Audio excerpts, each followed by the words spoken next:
revitalizing and restoring Europe and bringing them out of the Dark Ages and its contribution to the human family in the field of education and science and stuff like that. That's what this exhibit highlights. Who Muslimized discover Islam, right? Now this next gallery we call African Muslims enslaved in America gallery, right? This gallery highlights scholars that were living in West Africa, minding your ancestors, minding their business, living in their villages and in their cities, and they were captured, kidnapped, and enslaved here in America. But these men were scholars. They could speak 3, 4, 5 different languages. These men wrote their own biographies. People were so impressed about them, they wrote about them in the newspapers. Right? Artists and men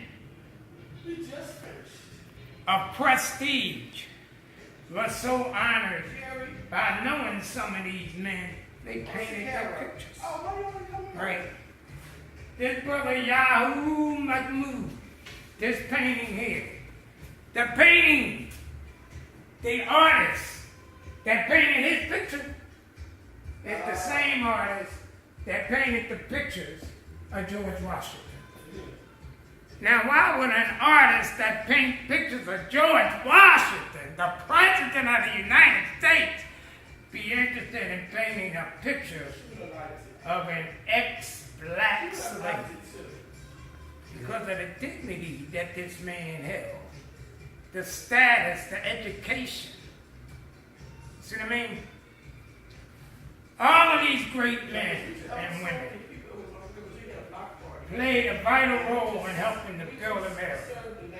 And then they also prove and show without a shadow of a doubt, African people living in Africa before we were enslaved in America. We were highly educated, organized, and civilized men and women. We weren't no bunch of savages running around with bones in our nose like we get with the images of Tarzan. Did you grow up looking at Tarzan? No.